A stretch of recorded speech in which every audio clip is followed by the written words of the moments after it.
The hardest part about working with Kevin is that, working with his family issues. Um, he's 19. He realized he was gay when he was 16. And it's been a couple of years since he told anyone, uh, although some suspected it. But, you know, he finally told me when he was a senior in high school. And that's been about a year and a half ago. Um, I got to say, I mean, he's brave. It really takes a strong person to really come out and be true to who they are. So he's been out, he's been proud,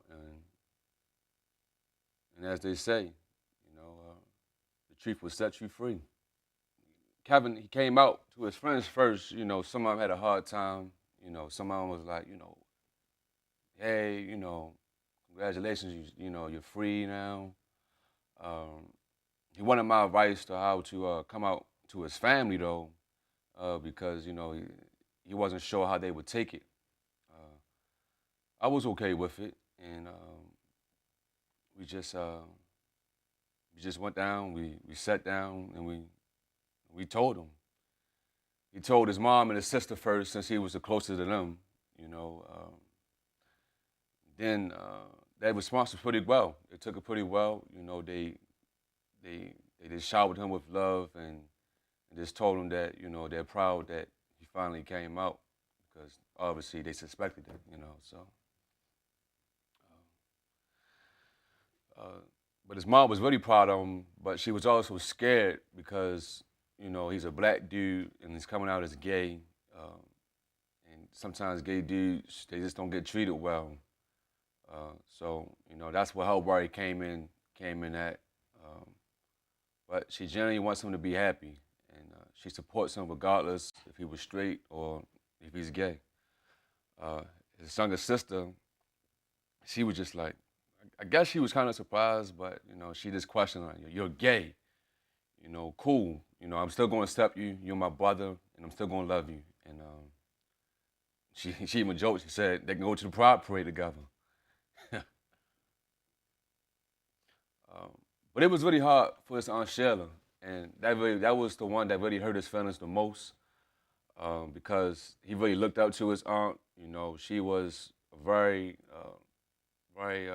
close woman that he really looked up to. And when he told her, she was like pretty disgusted, and I can tell that really hurt his feelings. And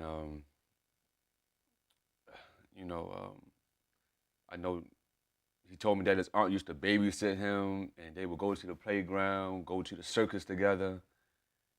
But I know that that really hurt him because she's been at every football game, every practice, anything he had done, had to do, she was basically at. Kevin really looked up to her, but I can tell that really the last point that really, you know, really hurt his feelings is that he didn't show up. She didn't show up to his graduation. That really, really hurt his feelings. He was really distraught by that. Uh, it really was a blow to him, um, to what was supposed to be a very happy day. Um,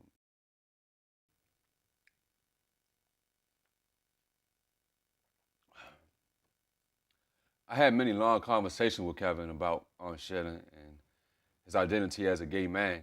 Um, I've had that tough conversations with him about the reality that everyone is not going to like him or agree with, who he is as a person. Um, Kevin can't even tell me how bad it feels to have his aunt reject him. Um, it's completely internalized. Um, I see it when he talks. He starts to shake. He tremors with his talking, and he slumps. He doesn't even look me in the eye, and I just try to tell him to, to be strong, and when he's ready to you know, open up to me. Um, when he's feeling down, I can see him doing stupid things. He misses work. Uh, he gets drunk. He gets high, and I worry about him. Not taking care of himself when he gets these feelings that that nobody loves him or likes him. You know,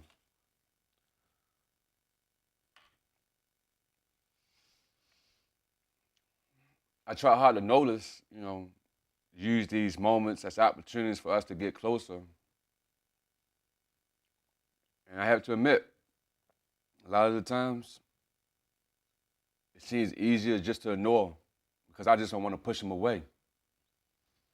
Um, Sometimes I do, and many times I don't. It's for him, it's for Kevin. You know, I want him to do well. When things are not going well, I try to ask him directly what's going on, and I'll be careful with my word selection and how I say things to him, because I don't want him to be defensive. I don't want him to hold back and feel like I'm judgmental of him. Uh, so I just ask him those whys, to make him feel good, but also make him not feel like he's done something wrong before we even start, into our conversations. But once we're talking, I spend a lot of time just telling him that, just talking about forgiveness and how individuals, sometimes they don't agree with us. They say bad things to us, and they do wrong by us, and I just try to tell them about forgiveness, um, because everybody don't have the same beliefs. Um, they don't have the same mindset as we must that we have, and if they don't, some of them just don't respect it, and we have to live with that. You have to live with that. Is what I tell Kevin. Um, Aunt Shetta, she takes up too much space in his head, and sometimes, even though how much we like love a person, sometimes they just they just take up too much space. We can love people from a distance, and that's what I'm trying to get to communicate with Kevin. Is that you might have to love his Aunt Shetta from a distance. Uh, uh, and we talk about that inner voice. That inner voice is that it tells us who is good for us, who is bad for us, and to take care of our mental. Because at the end of the day, how much we might love a person again, if they're not doing well for our mental, we just gotta let them go. You know, I've seen guys been in abusive relationships, uh, addiction, they lose their jobs, even get HIV. Um, when they stay too focused on bad relationships and their family, um, because they feel rejection. And they lose their feelings, and they just they lose themselves. And I don't want that for Kevin. He's a good dude. He's a good, he's I see a lot of potential in him, and he made a lot of progress. I have personally seen throughout relationship. Uh, yeah. I know that he hears me. I could see it. I could see it in his confidence. It's up and down, but right now we have more ups than we have downs. He's going to be great. And, he's going to make a mark on this world. He's a really good dude. He has the potential.